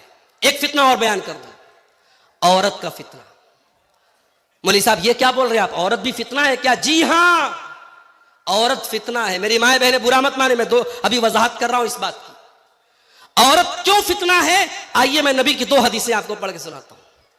अल्लाह के प्यारे नबी फरमाते हैं, मा तरक्तु फितनतन अज़र्रा अला रिजाली मिन उम्मती मिनन निसा, मैंने अपनी उम्मत के मर्दों के लिए औरत से खतरनाक कोई फितना नहीं छोड़ा है। सबसे खतरनाक फितना अगर मेरी उम्मत का कोई है तो औरत है। दूसरी हदीस, अल्लाह के प्यारे नबी फरमाते हैं दुनिया कुल्लुहा मताउन व खैरु मताई दुनिया अल मरतु सालिहा, दुनिया की सबसे कीमती दौलत नेक औरत है। अय अल्लाह के नबी, आपकी दो बातें अलग अलग क्यों हैं? एक तरफ आप कहते हैं दुनिया का सबसे बड़ा फितना औरत है, और एक तरफ आप कहते हैं कि दुनिया की सबसे बड़ी दौलत औरत है। मेरी प्यारी माँ बहनों, नबी ने खुद ही जवाब दे दिया, जब औरत नेक बन जाए, जब औरत दीनदार बन जाए, जब औरत सालिहा बन जाए तो वो दुनिया की सबसे बड़ी दौलत है। और जब वो औरत अल्लाह के दीन से निकल जाए, पर्दे से निकल जाए, शर्म हया से निकल जाए तो उससे बड़ा फितना कोई नहीं है। इसीलिए अल्लाह के नबी ने तालीम दी, इसीलिए अल्लाह के नबी ने तालीम दी, जब औरत घर से निकले तो पर्दे में निकले। बल्कि कुरान में अल्लाह ताला ने एक औरत को किसी गैर महरम से अगर बात करना पड़ जाए, अल्लाह ताला ने गैर महरम से बात करने का सलीका भी औरत को सिखाया। फरमाया फला तखज़ान बिल कौल फयतमअल्लज़ी फी क़ल्बिही मरज़, ऐ मुसलमान औरतों, जब तुम्हें किसी गैर मर्द से बात करना पड़ जाए तो तुम नरमी के साथ और लचक के साथ बात मत करना, बल्कि तुम्हारे अंदाज में कड़ापन होना चाहिए, तुम कड़क अंदाज में बात किया करो। वक़ुल्ना क़ौलन मारूफ़ा, और जो भी बात करो सही बात करो, दस्तूर के मुताबिक करो। कुरान बता रहा औरत को बात करने का तरीका। और क्यों ऐसा कहा? कहा कि सामने वाले के दिल में कहीं तुम्हारे खिलाफ, तुम्हारे लिए कोई उम्मीद का पौधा ना उसके दिल में पैदा होने लगे। रॉन्ग नंबर से कॉल आई औरत के मोबाइल पे, लड़की के मोबाइल पे। अब एक तरीका तो यह है, रॉन्ग नंबर है, जल्दी से फोन काट दिया, नंबर ब्लॉक कर दिया। और दूसरा तरीका ये बात करने लगी। अब जब बात करने लगेगी और मिठास के साथ और मोहब्बत के साथ बात करने लगेगी, बात आगे बढ़ेगी। कितने कितने वाकयात इस बात के गवाह हैं कि रॉन्ग नंबर से आने वाली एक कॉल और गलत नंबर से आने वाला एक मैसेज वो जाकर के खत्म होता है ज़िनाकारी और बदकारी पर। मेरी माँ और बहनों, बड़े अदब के साथ कहना चाहता हूं, मोबाइल आपके लिए बड़ा खतरनाक हथियार बन चुका है। इस मोबाइल पर हमारी बहन अगर इंस्टाग्राम चलाती है, व्हाट्सएप चलाती है, फेसबुक चलाती है, मैं बड़े यकीन के साथ कहता हूं, बड़ी एहतियात करो मेरी बहनों। फेसबुक की दुनिया में कोई आता है और आपकी हर पोस्ट को लाइक करता है, आपने कुछ डाला, माशाअल्लाह सुभान अल्लाह कहता है, और इनबॉक्स में आकर के कहता है आप मुझे बड़ी अच्छी लगती हैं, आपसे मोहब्बत का इकरार करता है। खबरदार, उसके झांसे में मत आना। मोहब्बत ये नहीं है कोई आपको गुलाब का फूल ला के दे दे, मोहब्बत ये नहीं है कोई फेसबुक पर आकर के आपसे मोहब्बत का इकरार करे। अरे मोहब्बत तो वो करता है जो सैकड़ों लोगों के दरमियान कहता है मैंने इस औरत को अपने निकाह में कबूल किया, मैंने इस औरत को अपने निकाह में कबूल किया, और उसकी पूरी जिम्मेदारी को अपने कंधे पर लेता है, उसको अपनी बीवी बनाता है। मोहब्बत वो करता है। मोहब्बत एक दिन गुलाब का फूल देने से मोहब्बत साबित नहीं होती है मेरी बहन। खबरदार, ये नाजायज मोहब्बत तुम्हारी आबरू और तुम्हारी शर्मगाह और तुम्हारी इज्जत को खतरे में डाल देगी। खबरदार, सोशल मीडिया का इस्तेमाल बहुत एहतियात के साथ करो मेरे भाइयों। इस दौर का बहुत बड़ा फितना ये औरत का फितना है, और जिसमें आलिम, जाहिल, नेक, बुरा कोई भी फंस सकता है। इसीलिए अल्लाह के नबी ने फरमाया, जब कोई मर्द जब किसी औरत के साथ अकेले में मिलता है तो तीसरा वहां शैतान होता है। चाहे वो मर्द अपने दौर का बहुत बड़ा आलिम हो, वो औरत बहुत नेक औरत हो, अगर तीसरा वहां दो मर्द और औरत अकेले में है तो तीसरा वहां शैतान मौजूद है। अब इस फितने के दौर में हम क्या करें, ये हमारे टॉपिक का आखिरी पहलू है, इसको हम बयान करके बात खत्म करेंगे। फितनों के इस दौर में पहला काम, फितनों की जानकारी हासिल करो, इल्म हासिल करो, उलमा से मिलो, तकरीरों में जाओ, जलसों में जाओ। मुझे बहुत से लोग मिले मडरों में, भगैया में, और रास्ते में जहां जहां, मौलवी साहब हम लोग कल आएंगे, दूसरे दिन आएंगे। ये 2 दिन के जलसे में पहले दिन की कोई वैल्यू ही नहीं है। अगर 2 दिन के जलसे में पहले दिन की वैल्यू नहीं है तो फिर जलसा एक दिन कराओ भाई। लोग बताते हैं साहब मौलवी साहब पहले दिन लोग कम आते, दूसरे दिन ज्यादा आते। ये माहौल नहीं होना चाहिए। जलसा अगर 2 दिन का है, दोनों दिन आप जाएं, या 2 दिन आप मत कराइए अगर उसको बर्दाश्त नहीं कर सकते। इन जलसों और तकरीरों को हिंदुस्तान के चुनिंदा उलमा आपके बीच में आते हैं, और ये जलसे वाले बड़ी मेहनत करके, बड़ी मिन्नत समाजत करके उनका टाइम लेते हैं। आप कदर करें। आप कभी गौर करें, इन देहात के इलाकों में, इन पहाड़ों के बीच में हिंदुस्तान के कोने कोने से उलमा, मेराज रब्बानी साहब मुंबई और बेंगलोर से चले आ रहे हैं, और कोई मुंबई से आ रहा है, कोई बनारस से आ रहा है, कोई झारखंड से आ रहा है, कोई यूपी के सिद्धार्थनगर से आ रहा है, कोई इटावा से आ रहा है। ये उलमा, आपके चुनिंदा उलमा आपके धरती पर आते हैं। ये आपके लिए बड़ी खुशी की बात है मेरे भाई। आप उलमा से अपना ताल्लुक मजबूत करें, इल्म हासिल करें। हजरत हुज़ैफा रज़ी अल्लाह ताला अन्हु अल्लाह के नबी के सहाबी हैं। वो कहते हैं दूसरे सहाबा अल्लाह के नबी से अच्छी बातें पूछते थे, मगर मैं पूछता था अल्लाह के नबी आपके बाद बुरा क्या होगा, शर क्या होगा, बुराई क्या होगी। मैं इसलिए पूछता था ताकि मैं बुराई से बच जाऊं। तो मेरे भाई फितनों की जानकारी हासिल करो। और जब फितनों का दौर आ गया है तो एक बात और कान खोल करके सुन लो। फितनों के इस दौर में आपके गांव वाले क्या कर रहे हैं इसकी चिंता न करो। पूरे बरहेट में क्या हो रहा है, पूरे बुआरी जोर में क्या हो रहा है, पूरे तितरिया भगैया में क्या हो रहा है, इसकी चिंता न करो। पहले अपने आप को और अपने परिवार को संभालने की कोशिश करो। फितनों के दौर में अल्लाह के नबी से पूछा गया, आए अल्लाह के नबी जब फितनों का दौर आ जाएगा तो हम क्या करेंगे। आपने फरमाया ताखुज़ूना मा तारिफून व तुनकिरूना व तज़रूना मा तुनकिरून। ऐ मेरी उम्मत के लोगों, जब फितनों का दौर आ जाए तो शरीयत की जो बातें तुमको मालूम है उन पर अमल करना, जो मालूम नहीं है उनसे अपने आप को बचा के रखना। व तुक़बिलूना अला अमरी खासतिकुम, और अपने परिवार पर तवज्जो देना, अपनी फैमिली को इन फितनों से बचा करके रखना। आज हमारा मसला ये है, हमें गांव भर की फिक्र है, पूरे मोहल्ले की फिक्र है, हमें अपने परिवार की फिक्र नहीं है। हमारी बेटी कहां जा रही, हमारा बेटा कहां जा रहा है, इसकी फिक्र नहीं, पूरे गांव की हमें फिक्र है। मेरे भाई अपने परिवार पर तवज्जो दो। हर इंसान अपने परिवार से बड़ी मोहब्बत करता है, अपने बच्चों से हम बड़ा प्यार करते हैं। बच्चों को जरा सी चोट पहुंच जाए मां बाप बिलकने लगते हैं। अभी बनारस के हमारे एक दोस्त है, अभी एक हफ्ता पहले का वाकया है। उनका 1.5 साल का बच्चा, 18 महीने का बच्चा, मकान की छत ढलाई हो रही थी, स्लैब अभी नया नया स्लैब बना था, छोटा बच्चा था, खेलते खेलते छत पर पहुंचा। छत पर मुंडेर नहीं थी, छत पर कोई बाउंड्री नहीं थी, छत से नीचे गली में गिर गया। 1.5 साल का 18 महीने का बच्चा, बड़ा मासूम बच्चा, बड़ा प्यारा बच्चा।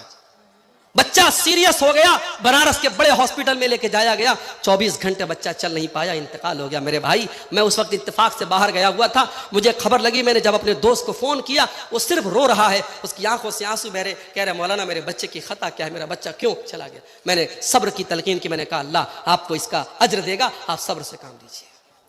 बड़ी मोहब्बत करते अपने परिवार से मेरे भाई। कितने लोग हैं इसी झारखंड के, इसी आपके इलाके के, दिल्ली में जाके काम करते, कलकत्ता में काम करते, मुंबई में काम करते, क्यों? कभी आपने सोचा है दुबई में और सऊदी में जो लोग काम करते हैं बड़ी अच्छी जिंदगी नहीं गुजारते हैं? हमें लगता है साहब वहां तो एसी में रहते होंगे, 24 घंटे वहां महलों में आराम से रहते होंगे। कभी आप जाके देखें सऊदी में और दुबई में जो काम करने वाले वर्कर्स हैं उनके कारखाने कैसे होते हैं। यहां उनके बच्चे ऐश कर रहे हैं, उनकी बीवी एसी में रह रही है, उनके बच्चे कूलर में रह रहे हैं, वहां बेचारे गर्मी में धूप में उनको सताया जाता है। मेरे भाइयों, इंसान इतनी तकलीफें किसके लिए उठाता? अपनी फैमिली के लिए उठाता है। जिस फैमिली से हम इतना प्यार करते हैं कि हम गवारा कर लेंगे हमारी फैमिली जहन्नम की आग में चली जाए। जिस बाप ने 18 साल तक अपनी बच्ची को मोहब्बतों से पाला था, बचपन में उसे कुरान पढ़ाया था, उसे मदरसे में डाला था, कल जब वो 18-20 साल की जवान लड़की जब वो मुर्तद हो जाती है और बाप का घर छोड़ के किसी गैर मुस्लिम के साथ फरार हो जाती है, और अगले दिन न्यूज आती है कि अफसाना आकांक्षा बन गई और आयशा पूजा बन गई, तो सोचो उस बाप के कलेजे पर कैसी छुरियां चलती होगी, उस मां के दिल पर कैसी छुरियां चलती होगी। मेरे भाइयों, अपनी औलाद के अकीदे की फिक्र करो, अपनी औलाद के दीन की फिक्र करो, अपनी औलाद की आखिरत की फिक्र करो। इब्राहिम अलैहिस्सलाम जब अपने लख्ते जिगर इस्माइल को और अपनी बीवी हाजरा को मक्का में छोड़ के जाने लगे तो क्या दुआ करते हैं? वजुनुबनी व बनिया अन्ना बुदल असनाम। आए अल्लाह, मेरी औलाद को तू कभी बुत परस्ती में न पड़ने देना, कभी शिर्क में न पड़ने देना। आए अल्लाह, मेरी औलाद को हमेशा तू शिर्क से बचाना, बुत परस्ती से बचाना। अगर इब्राहिम अलैहिस्सलाम जैसे पैगंबर को अपनी औलाद के अकीदे की फिक्र है, मेरे भाइयों, हमें और आपको भी अपने बच्चों के अकीदे की फिक्र होना चाहिए। इसीलिए मैं कहता हूं, कहीं अगर मकान बनाओ, कहीं फ्लैट खरीदो तो देख लो आसपास का माहौल कैसा है।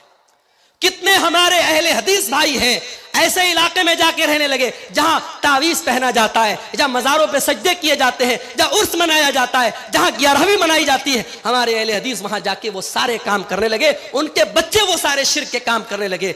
माहौल का बहुत असर पड़ता है। अगर अपने बच्चों की भलाई चाहते हो, अपनी भलाई चाहते हो, दीनदारों के माहौल में रहो, अच्छे माहौल में रहो और अपने बच्चों की आखिरत की फिक्र करो मेरे भाई। और आखिरी चीज, ये फितनों का दौर है मेरे भाई, और हम जानते हैं इन फितनों से अगर कोई बचा सकता है तो अल्लाह की जात बचा सकती है। इसलिए दुआ किया करो अल्लाह से कि ऐ अल्लाह तू हमें फितनों से बचाना। हमें इस वक्त बहुत तरीके के फितने चल रहे हैं, हमारे नौजवानों को बहकाया जा रहा है, हमारी बेटियों को गलत रास्ते पे डाला जा रहा है। ऐ अल्लाह हमारी औलाद की हिफाजत करना। मैं 2-3 दुआएं आपको सिखा देता हूं, उसको याद कर लो। एक दुआ कुरान के 19वें पारे में है, ये दुआ पढ़ा करो। इसमें बाल बच्चों के लिए बड़ा प्यारा सवाल अल्लाह से किया गया है। रब्बना हब लना मिन अज़वाजिना व ज़ुर्रियातिना कुर्रता आयुन। ऐ अल्लाह हमारे बीवी बच्चों को हमारी आंखों की ठंडक बना दे। वजअलना लिल मुत्तकीन इमामा, और ऐ अल्लाह हमें मुत्तकियों का इमाम बना दे। एक दुआ तो ये याद कर लो। एक दुआ अल्लाह ने सूरह आल इमरान में सिखाई, रब्बना ला तुज़िग़ क़ुलूबना बअद इज़ हदैतना व हब लना मिन लदुनका रहमा इन्नका अंतल वह्हाब। आय अल्लाह, जब तूने हमको हिदायत का रास्ता दिखा दिया, इस्लाम का रास्ता बता दिया, आय अल्लाह अब गलत रास्ते पर हमको कभी न डालना, हमको हिदायत पर आने के बाद कभी गलत रास्ते पे न जाने देना, हमको हमेशा बचाना। ये 2 दुआ पढ़ा करो, ये कुरान की दुआ है। और तीसरी दुआ मैं जो सिखा रहा हूं आपको, ये अल्लाह के नबी ने हदीस में हमको बताया है। अल्लाहुम्मा सब्बित कल्बी अला दीनिक। ऐ अल्लाह तू दिलों का मालिक है, ऐ अल्लाह मेरे दिल को अपने दीन के ऊपर साबित कदम कर दे, मेरे दिल को अपने दीन पर जमा दे। अल्लाहुम्मा इन्नी अऊज़ु बिका मिनल हौरी बादल कौर। ऐ अल्लाह इस्लाम पर आ जाने के बाद अब मैं गलत रास्ते पे ना चला जाऊं, तो मुझे मेरी हिफाजत फरमाना, मुझे गलत रास्ते पर जाने से मुझे बचाना। इन दुआओं को मेरे भाइयों याद कर लो, ये दुआएं हमारा बहुत बड़ा सहारा है। इन दुआओं को कभी हल्के में मत लेना, और ये याद रखना जितना अल्लाह तबारक व तआला की जात पर आपका यकीन कामिल होगा, उतना अल्लाह ताला इन फितनों से आपको बचाएगा। मेरे प्यारे भाइयों, अल्लाह से दुआ कीजिए रब्बुल आलमीन हमको हर किस्म के फितनों से महफूज रखे। परवरदिगार हमारे बीवी बच्चों को इन तमाम फितनों से जिनका मैंने जिक्र किया, चाहे वो माल का फितना हो, चाहे वो शहवतों का फितना हो, चाहे वो इर्तिदाद का फितना हो, अल्लाह हमारे परिवार की हिफाजत फरमाए। अल्लाह आज के इस प्रोग्राम में जो भाई बहन हमारे आए हैं, अल्लाह ताला सबको कहने सुनने से ज़्यादा अमल करने की तौफीक अता फरमाए। कल का दिन भी इंशाअल्लाह बड़ा अहम है और हमारी जमात के बड़े उलमा कल भी मौजूद रहेंगे। आप हजरात कल भी प्रोग्राम में ज़रूर शिरकत करें। अल्लाह ताला हमारे इन दोनों दिनों की हाज़िरी को कबूल फरमाए। अल्लाह ताला हमें दुनिया और आखिरत की कामयाबी नवाज़े, आमीन। रब्बना तक़ब्बल मिन्ना इन्नका अंतस समीउल अलीम व तुब अलैना इन्नका अंतत तव्वाबुर रहीम। व सल्लल्लाहु तआला अला नबीना मुहम्मद व अला आलिहि व सहबिहि अजमईन।